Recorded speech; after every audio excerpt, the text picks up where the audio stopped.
warahmatullahi wabarakatuh.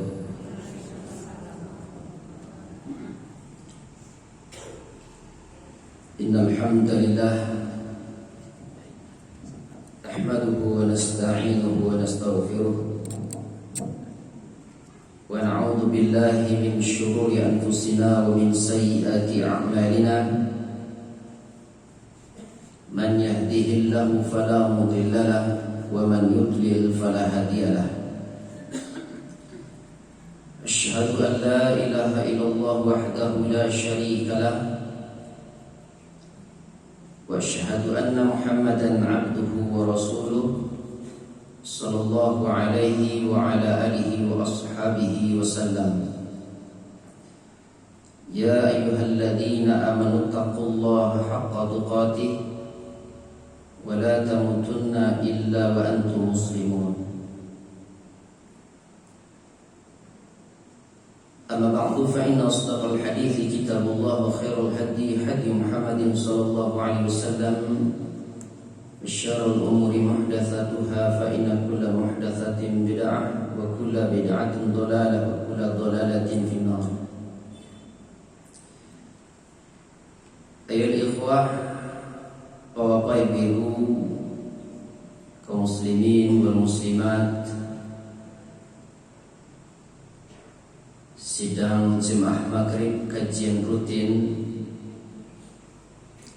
pembahasan akidah khusus tentang kematian, huru-hara kematian, setelah kematian, dan perkara-perkara yang terjadi nantinya di padang mahsyar.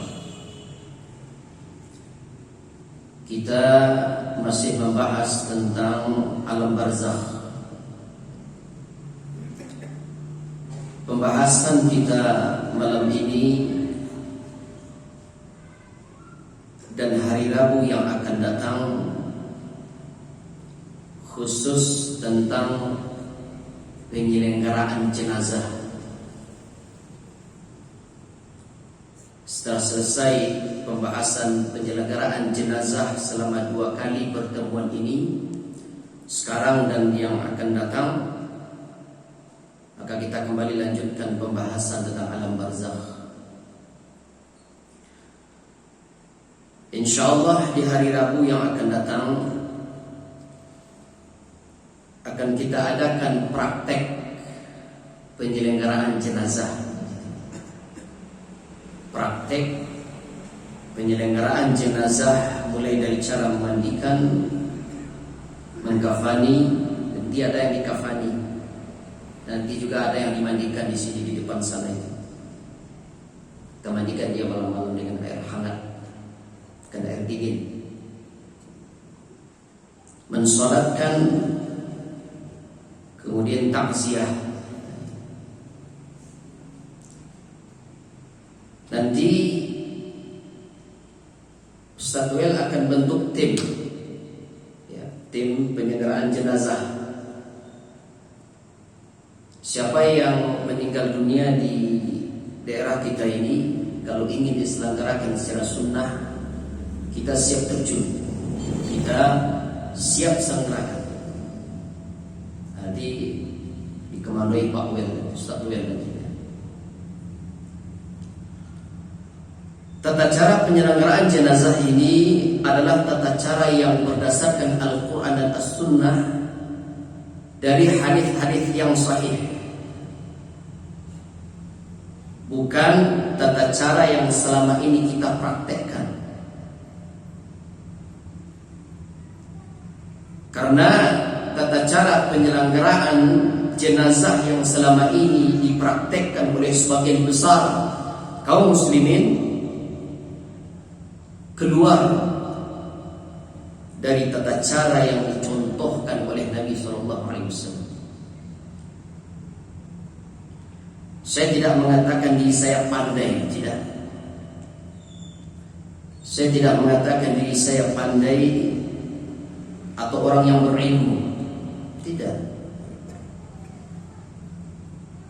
Karena masih banyak orang yang berilmu sunnah di atas diri saya, banyak.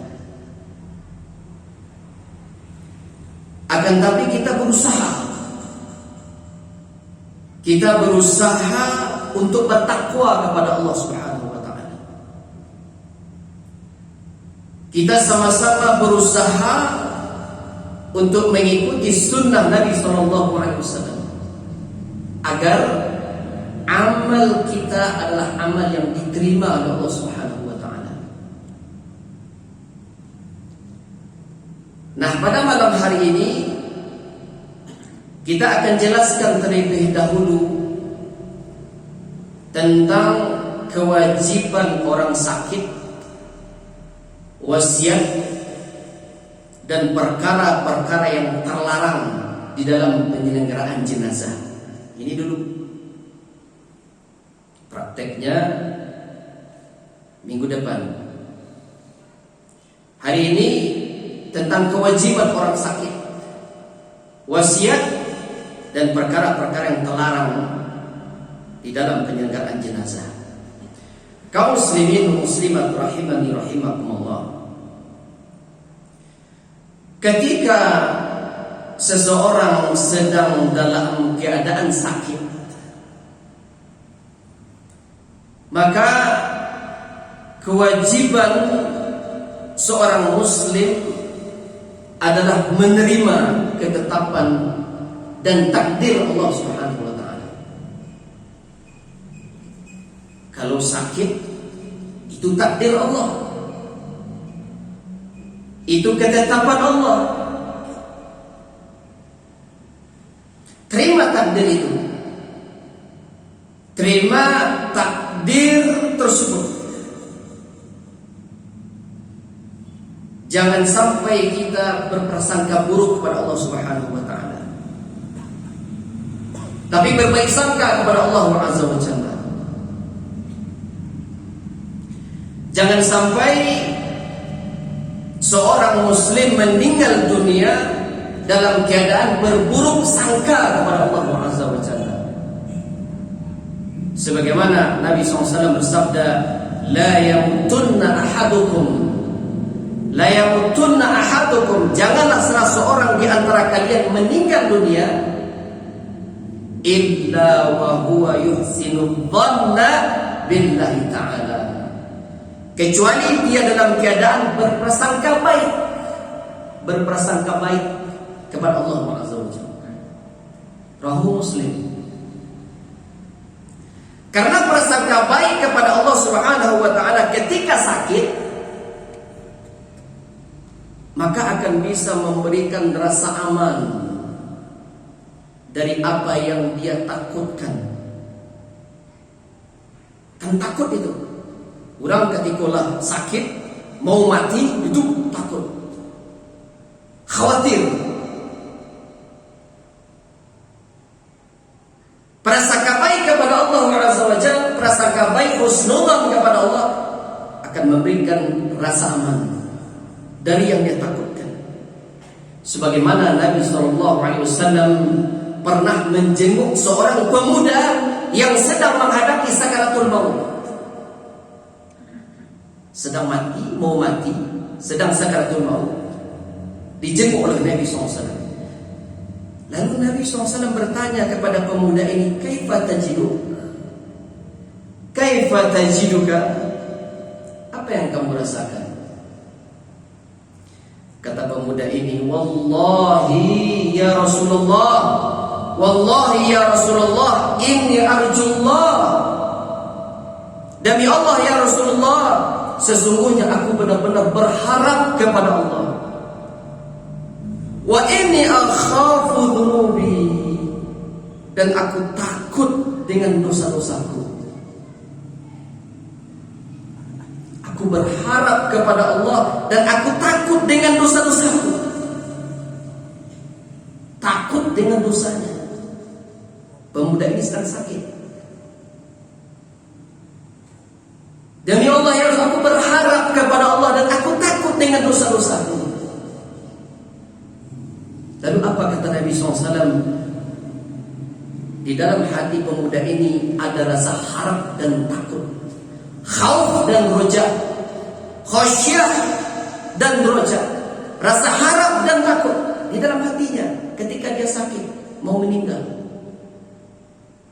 Dua terkumpul di dalam hatinya, khauf dan roja, khasyah dan roja, takut dan berharap, berharap dan takut. Lalu apa kata Nabi SAW? La yajtami'ani fi qalbi 'abdin fi mathali hadzal mautin. Tidaklah kedua hal tersebut, rasa harap dan takut bersatu dalam hati seorang hamba dalam keadaan seperti ini. Kata Nabi SAW, dalam keadaan sakit, ada rasa takut dan harap di dalam hatinya. Kata Nabi SAW, illa aqtallahu ma yarju, kecuali Allah akan mewujudkan harapannya. Allah akan wujudkan harapannya.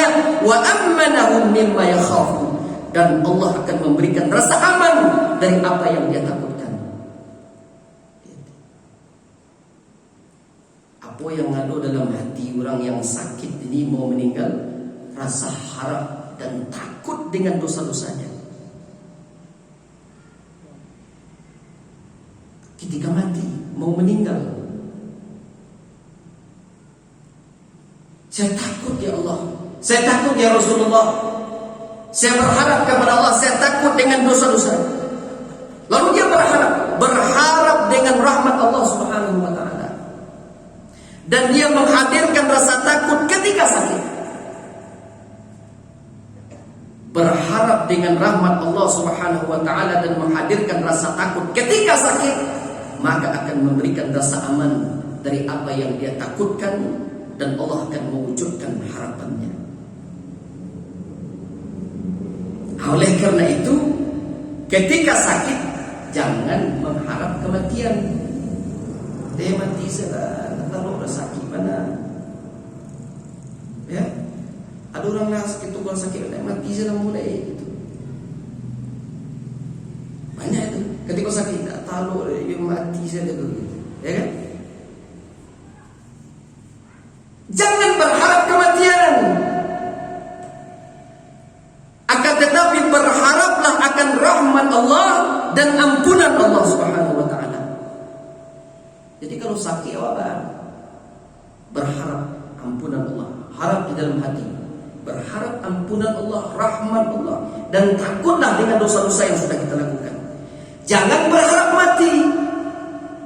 Sebagaimana Abbas paman Nabi SAW ketika mengeluhkan sakit, beliau berharap datangnya kematian.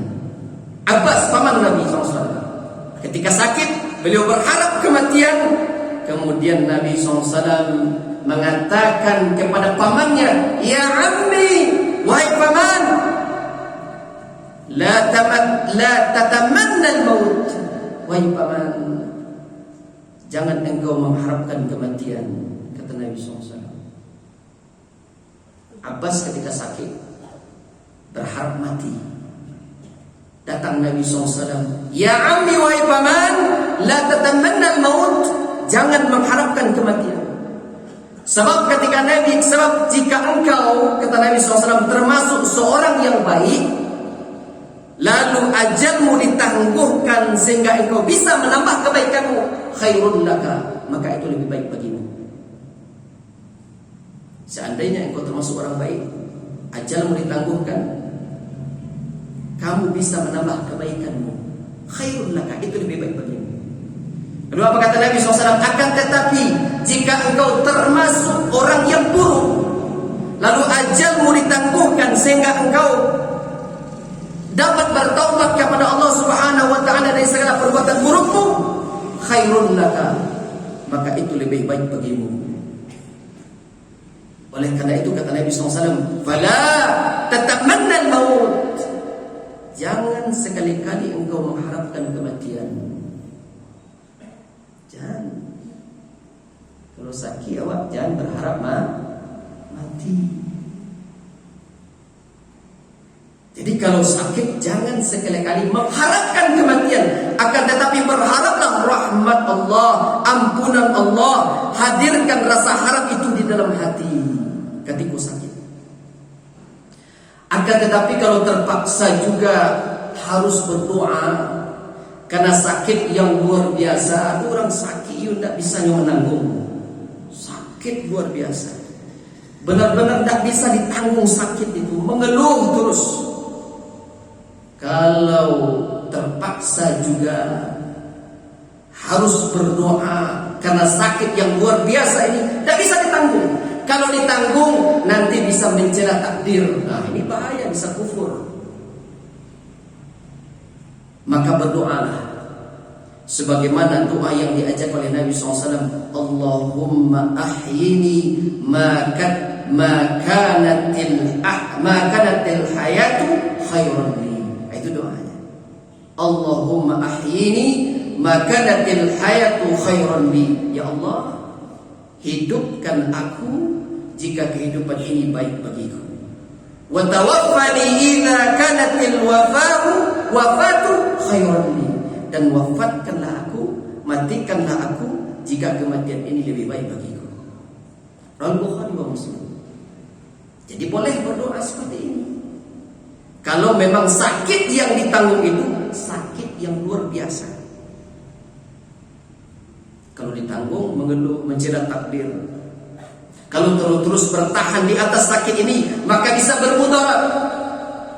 Misalnya nanti dia bisa mencela takdir Allah Subhanahu wa taala sehingga berburuk sangka kepada Allah. Nah, ditanggung juga terus sakit itu luar biasa sakitnya.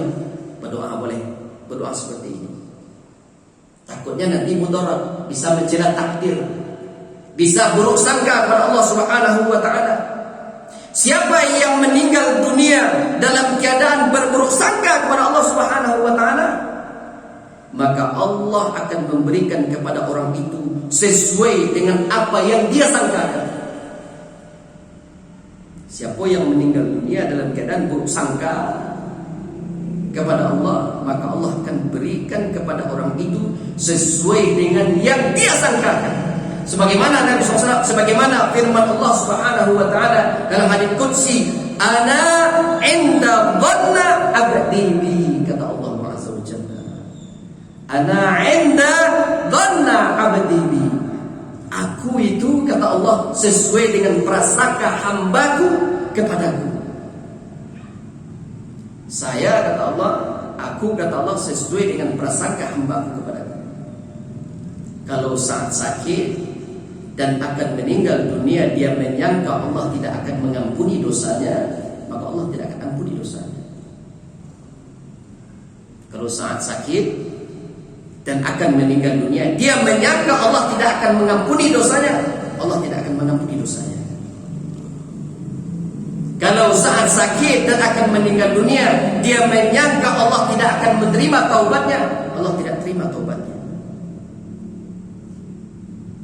Kalau saat sakit dia meminta ampun kepada Allah, lalu dia berharap ampunan Allah, maka Allah akan mengampuni dosanya. Berharap. Aku ini, kata Allah, sesuai dengan prasangka hambaku kepadaku. Kalau saat sakit dia bertaubat, lalu dia berharap taubatnya diterima oleh Allah Subhanahu wa taala, maka Allah akan terima taubatnya.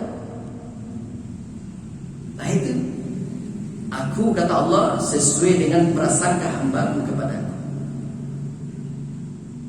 Kalau orang sakit lalu dia menyangka Allah tidak akan menerima taubatnya, sudah rusak banyak, prasangka buruk.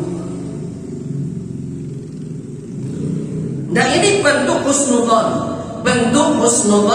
baik sangka kepada Allah Subhanahu wa taala. Sebagaimana Nabi SAW bersabda 3 hari sebelum wafatnya Nabi SAW.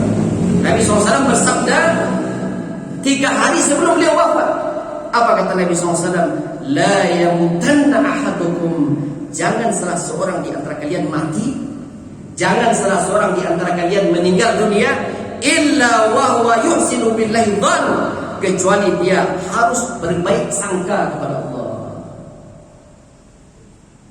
Jadi ibu, kalau sakit kan, lah terlalu, lah kesakit ku ya tahu. Begitu juga ada orang sakit, berharaplah, berharap pahala Allah, berharap rahmat Allah, berharap ampunan Allah. Berharap dalam hati berharap ampunan Allah, rahmat Allah. Banyak-banyak berharap akan rahmat Allah, akan ampunan Allah Subhanahu wa taala. Jangan berharap mati. Tapi kalau sakit yang ditanggung itu adalah sakit yang sangat luar biasa dan bermudarat, takut mencela takdir, maka boleh berdoa seperti ini, seperti yang doa tadi. Akan tapi kalau sakit tersebut masih bisa bersabar di atasnya, masih bisa bersabar, maka pahalanya surga. Orang kalau sakit, tidak mengeluh, sabar dia di atas sakitnya, pahalanya surga. Pahalanya surga.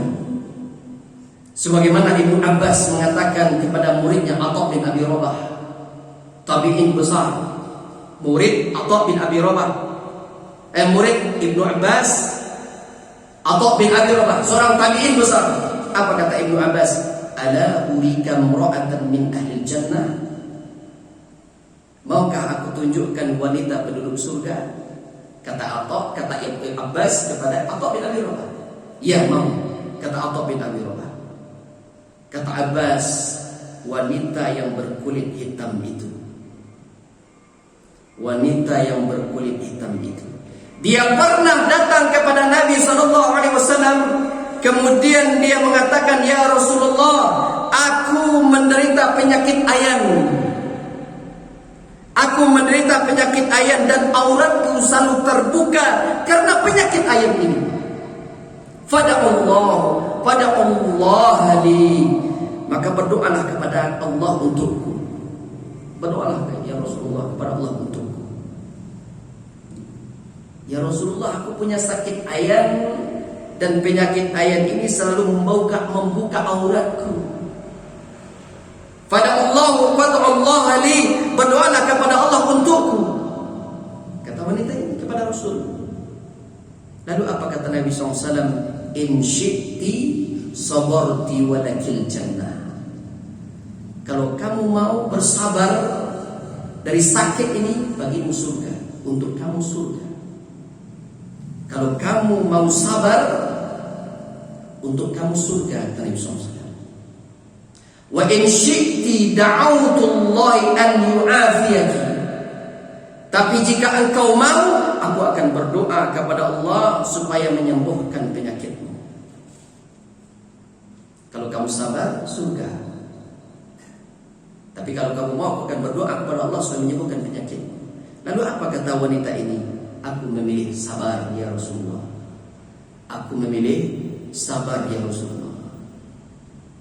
Nah, kalau masih bisa bersabar di atas sakit, maka itu bisa mendatangkan surga Allah Subhanahu wa taala. Karena sekecil apapun rasa sakit yang menimpa seorang hamba, maka Allah Azza wa Jalla akan menggugurkan dosa-dosanya. Sekecil apapun rasa sakit itu, dosa-dosa akan gugur bersamaan dengan penyakit tersebut. Makanya jangan mengeluh. Sakit, jangan mengeluh. Jangan mengeluh, sabar. Dosa-dosa akan gugur bersamaan dengan penyakit tersebut. Kata Nabi SAW, ma yusibul mu'mina min wasabin. Tidaklah seorang mukmin ditimpa rasa sakit yang terus menerus. Sakit terus menerus. Wala nasabin, kepayahan yang terus menerus. Kata orang payah mengeluh dia. Wala saqamin, penyakit yang terus menerus. Wala hazanin, kesedihan yang terus menerus. Ada orang payah terus, sedih terus. Hatta hammi yahumuhu, bahkan sampai kesusahan yang menyusahkannya. Apa kata Nabi SAW? Illa kufira bihi min sayyi'atihi. Kecuali akan dihapuskan dengan sakit, dengan kepayahan, dengan kesedihan, dengan kesusahan yang menyusahkan ini dosa-dosanya.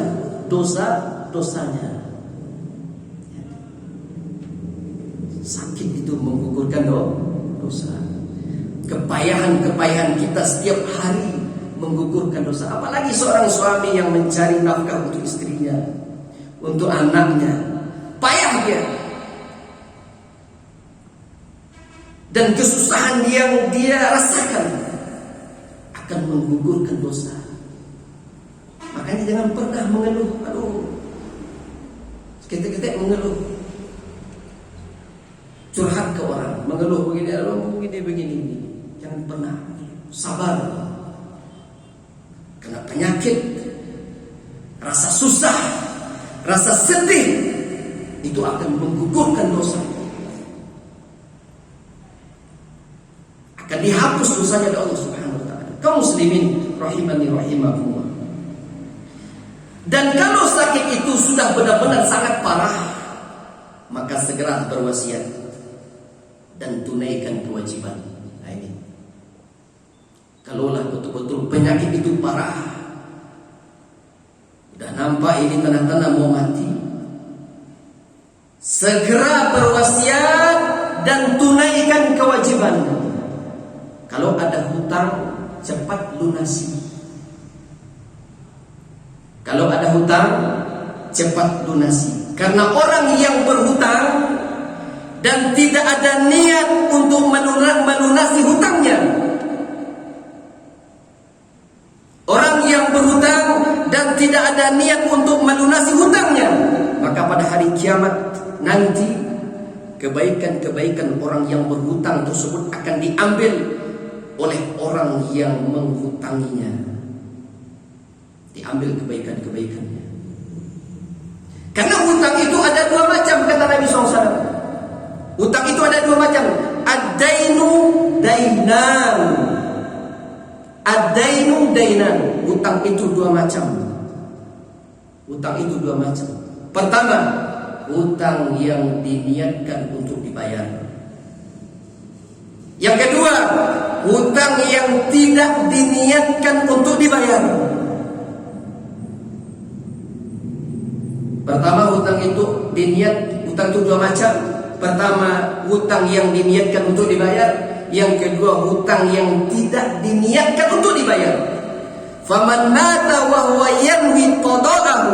Siapa yang meninggal dunia sementara dia berniat melunasi hutangnya, fa ana waliyuhu, kata Nabi SAW, maka aku adalah walinya. Siapa yang meninggal dunia sementara dia berniat melunasi hutangnya, fa ana waliyuhu, aku dah walinya, kata Nabi SAW. Ketika seorang memiliki hutang tapi dia tidak ada kemampuan sama sekali untuk membayar hutangnya, karena dia tidak mampu,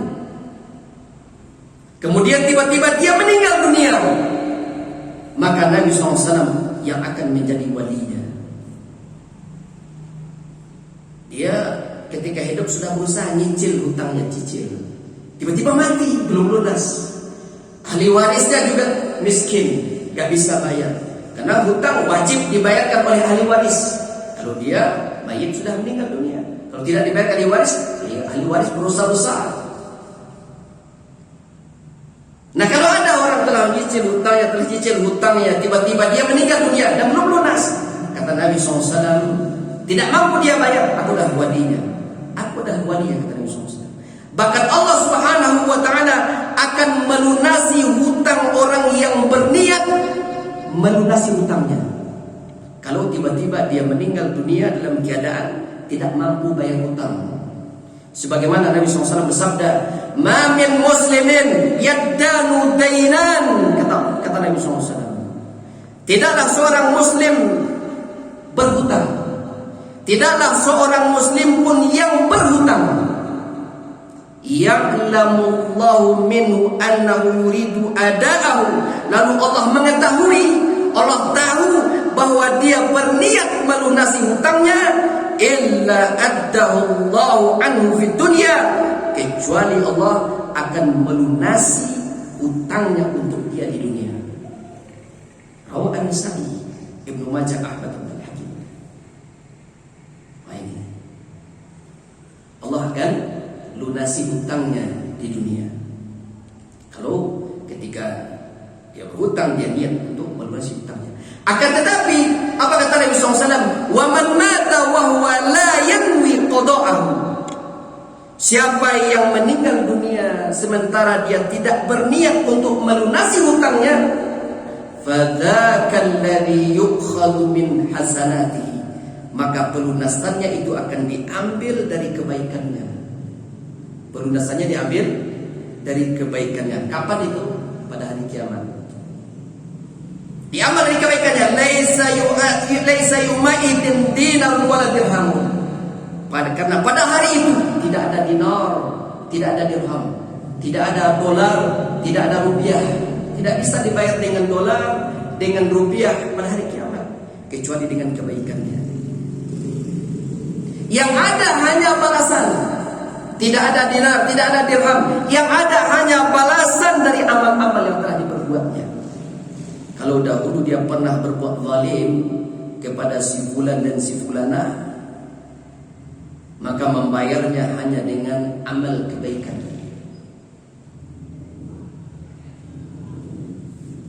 Hutang juga begitu. Berbuat zalim juga begitu, dan yang lainnya. Membayarnya dengan amal kebaikan, sehingga dia bisa menjadi orang yang muflis, orang yang bangkrut amal. Sebagaimana Nabi SAW bersabda, Innal muflisa min ummati ya'ti yawmal qiyamah. Sesungguhnya orang yang muflis, orang yang bangkrut di antara umatku adalah orang yang datang pada hari kiamat, dia membawa pahala sholat. Orang yang bangkrut di hari kiamat itu adalah dia membawa pahala sholat, membawa pahala puasa, membawa pahala zakat. Akan tetapi dia dalam keadaan qad syatama hada wa qadhafa hada wa akala mala hada wa safaka dama hada wa daraba hada. Dia datang dalam keadaan dia pernah mencela si anu, menghibah si anu. Dia datang dalam keadaan pernah menghibah si anu, menggunjing si anu. Ini bahayanya gunjing, bahayanya ghibah. Dia dalam keadaan pernah menghibah si anu, menggunjing si anu, pernah menuduh si anu berzina, pernah memakan harta si anu, pernah menumpahkan darah si anu, dan pernah memukul si anu. Apa kata Nabi SAW? Fayuqta hadha min hasanatihi wa hadha min hasanatihi. Kemudian kebaikannya diambil, lalu diberikan kepada si anu dan si anu sampai habis kebaikannya. Kemudian apa kata Nabi SAW? Kalau kebaikannya sudah habis, kebaikan. Kalau kebaikannya sudah habis, sementara dia belum juga bisa membayar kewajibannya, kebaikanlah habis. Karena banyak berbuat zalim dahulu, ghibah, tiap hari gunjing, akhirnya ditransfer terus amalnya ke orang lain. Kalau belum habis, dia juga belum bisa melunasi kewajibannya, maka dosa-dosa orang yang dizaliminya itu akan diambil, kemudian akan dibebankan kepada orang yang menzaliminya. Diambil keburukannya oleh si B, berbuat zalim ke si A, sehingga si B selalu mentransfer amal ke si A, transfer terus. Habis amal si B ini, dia terus berbuat zalim. Keburukan si A itu diambil lalu dibebankan kepada si B, dibebankan. Kemudian apa yang terjadi? Kata Nabi SAW, "Tsumma turiha fin-nar." Lalu dia dilemparkan ke dalam api neraka. Wa iyyakum billah, dilemparkan ke dalam api neraka. Semoga Allah Subhanahu wa taala melindungi kita dari hal yang demikian. Oleh karena itu, jangan ghibah, jangan gunjing, jangan. Beberapa minggu yang lalu sudah pernah jelaskan tentang ghibah dan gunjing dan bahayanya. Jangan berghibah seorang muslim. Jangan menjatuhkan kehormatan seorang muslim. Tahan lisan, tahan lidah kita. Jangan menuduh kalau tidak ada bukti si anu telah berzina. Jangan coba-coba menumpahkan darah atau membunuh. Jangan. Jangan coba-coba memukul orang. Jangan. Jangan memakan harta orang. Jangan jual tanah orang. Jangan tidak niat hutang tidak bayar. Jangan mencuri. Jangan merampok atau cara lain yang haram. Seperti juga jangan memakai asuransi, jangan. Kenapa? Nah, ini kezaliman. Ada orang ikut asuransi, terus asuransi. You bayar 25.000 sebulan. Lah berlangsung setahun. Kira-kira uangnya di asuransi baru 1 juta. Lalu dia kecelakaan. Dari kecelakaan itu dia butuh biaya 30 juta. Lalu asuransi menanggung orang yang kecelakaan ini. Uangnya di asuransi baru 1 juta. Lalu yang 29 juta kemana? Uang dari mana? Dari mana itu? Itu uang orang lain yang dipakai secara zalim. Jangan. Ya. Main itu panjang. Jadi berhati-hatilah. Kaum muslimat rahimani rahimakumullah. Jadi yang harus dilakukan oleh seorang muslim dan muslimah pada saat dia sedang sakit, tunaikan kewajiban dan berwasiat. Kepada siapa berwasiat? Nah ini. Kepada siapa berwasiat? Kepada kerabatnya yang tidak mewarisi harta warisan. Kenlah sakit, kau harus berwasiat. Kasih berwasiat. Kan orang kadang-kadang sembarang berwasiat aja. Lalu juga kadang-kadang wasiat sembarang terima aja. Kasih berwasiat kepada kerabat yang tidak mewarisi harta warisan, harta bendanya. Tapi dengan syarat disaksikan oleh 2 orang saksi, 2 orang muslim yang adil, muslim yang sholat dan sehat akalnya. Kalau tidak ada muslim, boleh orang kafir jadi saksi, boleh. Akan tetapi dengan syarat kafir ini bisa dipercaya. Ini bukan kata saya. Allah Subhanahu wa taala yang menyebutkan dalam surah Al-Maidah 106. Lihat Al-Maidah 106. Allah Subhanahu wa taala berfirman, "Ya ayyuhalladzina amanu syahadatu bainakum idza hadara ahadukumul maut." Kata Allah Azza wa Jalla, "Hai orang-orang yang beriman, kalau salah seorang dari kalian menghadapi kematian,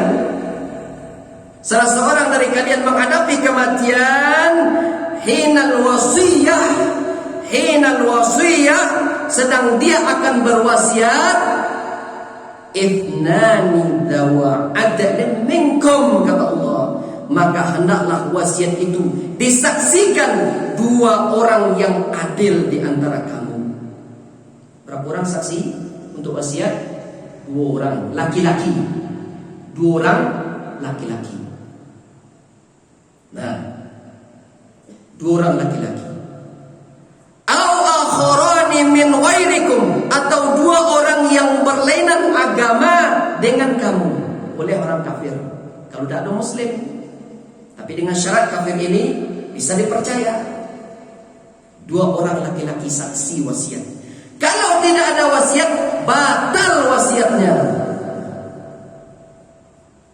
Kalau tidak ada wasiat, kalau tidak ada saksi, batal wasiatnya. Batal. Kalau tidak ada saksi. Nah, sedangkan wasiat ini bukan untuk ahli waris, bukan. Wasiat bukan untuk ahli waris, akan tetapi untuk kerabat yang tidak mewarisi harta benda.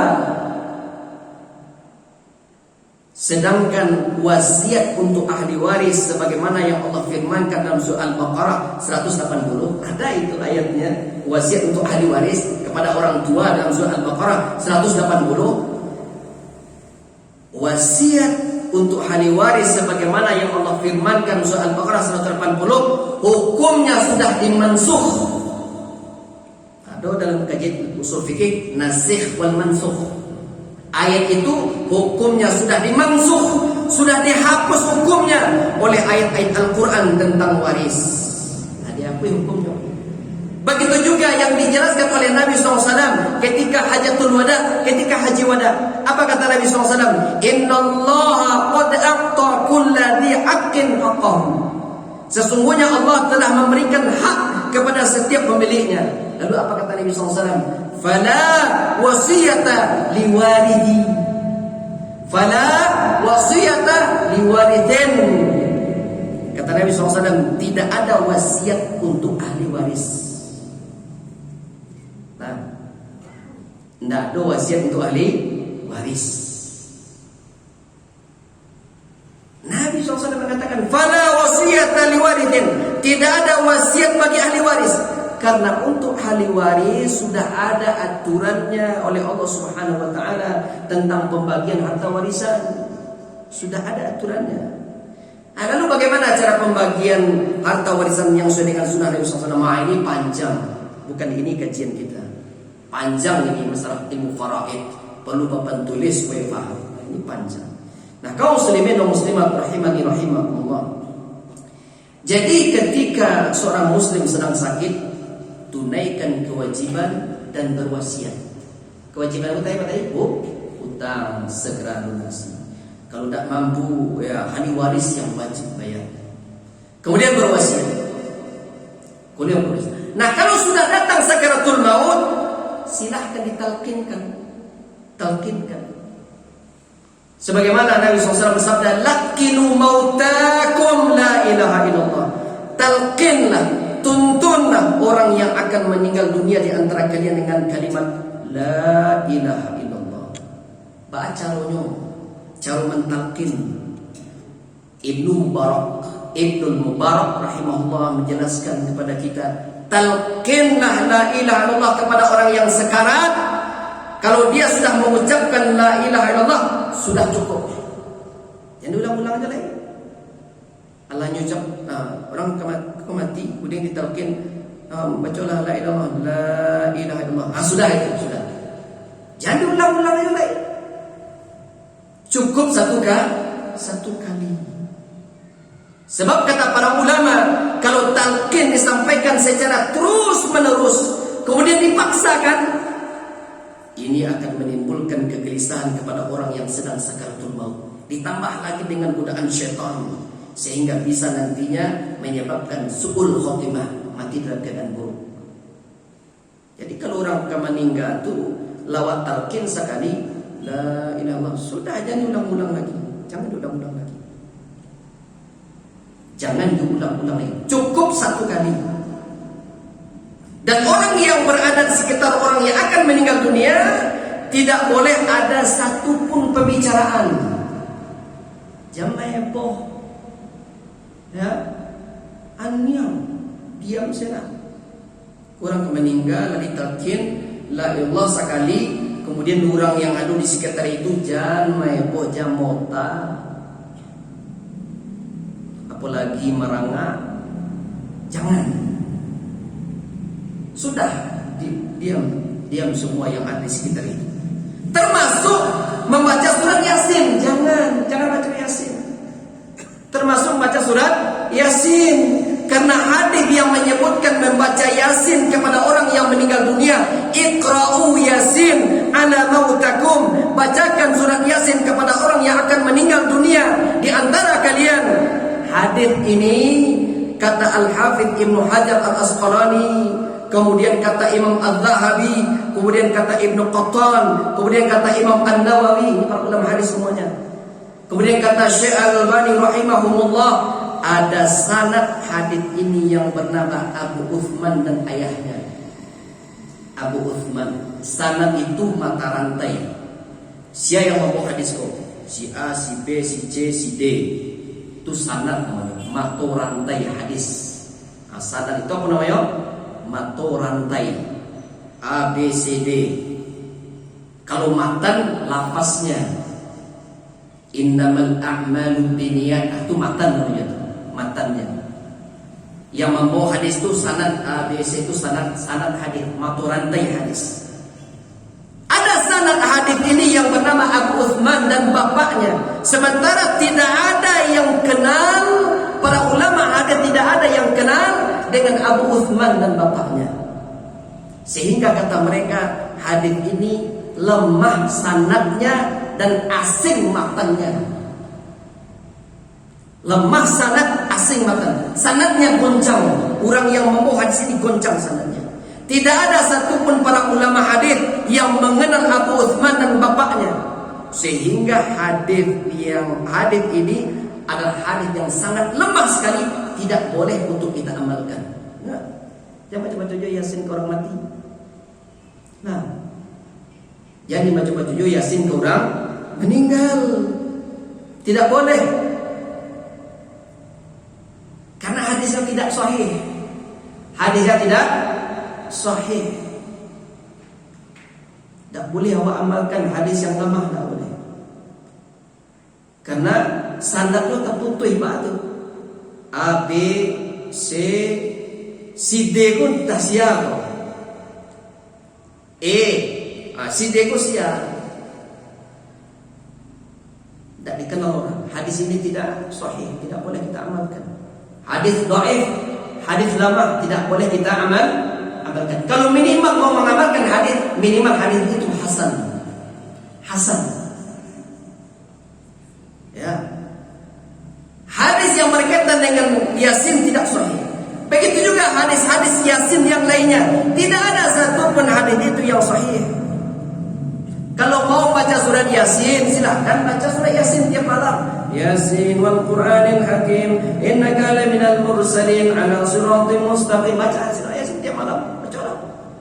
Tiap malam tidak ada larangan. Kalau mau surat Yasin, bacalah tiap malam.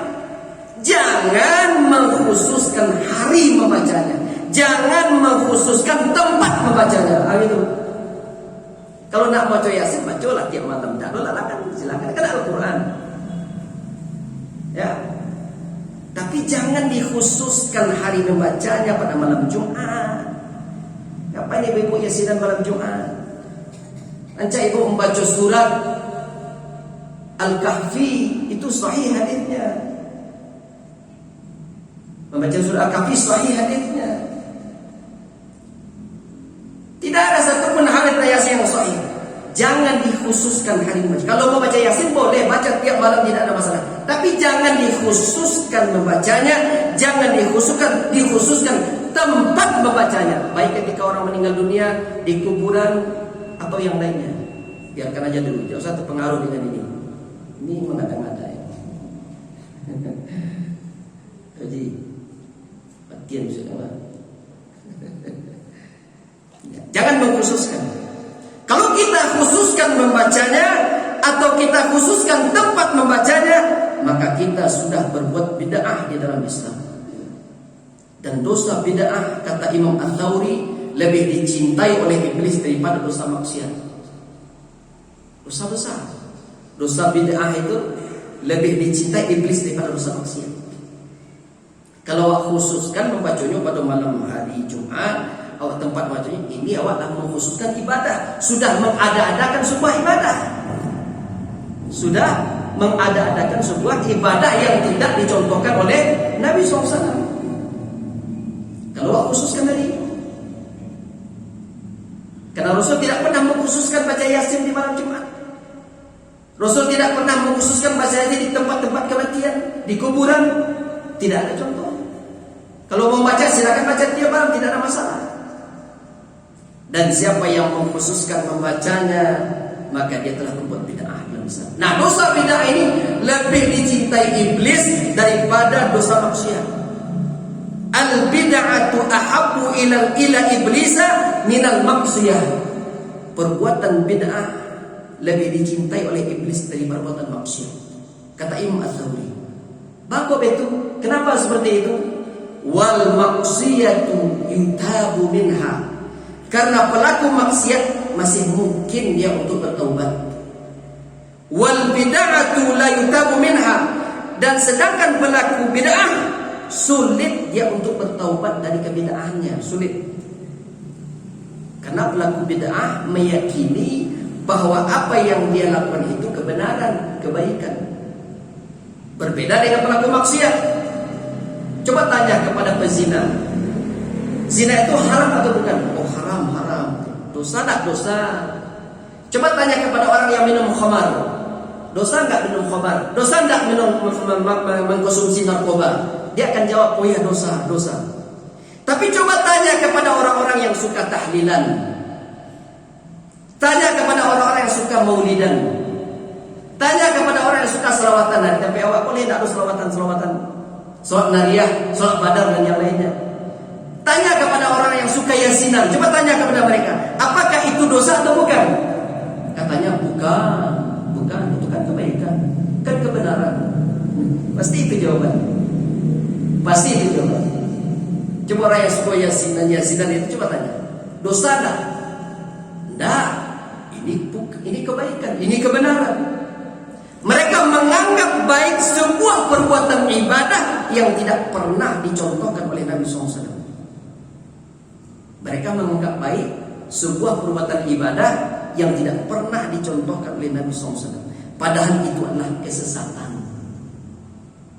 yang akan mengantarkan seorang muslim ke dalam neraka Allah Subhanahu wa taala. Sebagaimana Nabi SAW bersabda, "Fa inna asdaqal hadithi kitabullah." Makanya Rasul ketika khutbah Jumat, khutbah Idul Fitri, Idul Adha, ketika membuka khutbah nikah atau kajian-kajian ilmu, ini selalu dibaca oleh Nabi SAW. Fa inna asdaqal hadithi kitabullah, sebaik-baik ucapan adalah Al-Quran, kitabullah. Wa khairul hadi hadi Muhammadin sallallahu alaihi wasallam, sebaik-baik petunjuk adalah petunjuk Nabi Muhammad sallallahu alaihi wasallam. Wa syarrul umuri muhdatsatuha, wa syarrul umuri muhdatsatuha, seburuk-buruk perkara adalah yang diada-adakan, kata Nabi SAW. Wa kullu muhdatsatin bid'ah, setiap yang diada-adakan adalah bid'ah, kata Nabi SAW. Wa kullu bid'atin dhalalah, setiap bid'ah itu sesat, kata Nabi SAW. Wa kullu dhalalatin finnar, setiap kesesatan tempatnya dalam neraka, kata Rasul. Masih nama ibu ya sini-sini. Enggak usah, jangan. Cukupkan kita beribadah dengan apa yang sudah contoh. Awak kalau beribadah di atas sunnah, banyak ini ibadah sunnah yang awak lakukan, tidak kata turi anda.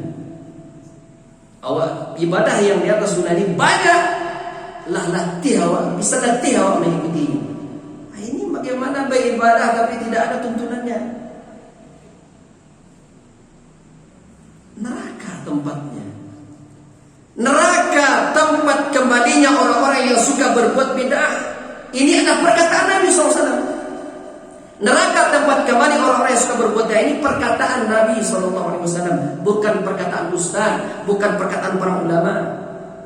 Sesatnya orang-orang yang berbuat bid'ah ini perkataan Nabi SAW, bukan perkataan ustaz, bukan perkataan para ulama. Akan dari perkataan Nabi SAW dalam hadis beliau. Jadi setiap orang yang menganggap baik sebuah perbuatan ibadah yang tidak dicontohkan oleh Nabi SAW, ini kesesatan. Oleh karena itu jangan lagi dianggap baik tahlilan, tahlilan, yasinan, jangan lagi dianggap baik. Jangan lagi dianggap baik sebagai sebuah ibadah. Karena yasinan adalah perkara yang diadakan oleh manusia. Tidak ada tahlilan setelah meninggal dunia, itu tidak ada. Tidak ada maulidan ulang tahunnya Nabi SAW, itu tidak ada. Itu dari perbuatan orang-orang Yahudi dan Nasrani. Tadi pagi kita kajian tentang perkara tasyabuh orang-orang Yahudi dan Nasrani. Tidak ada maulidan, tidak ada selawatan nariyah, selawat badar dan yang lainnya. Yang ada hanya selawat Ibrahim. Allahumma sholli ala Muhammad wa ala ali Muhammad kama shallaita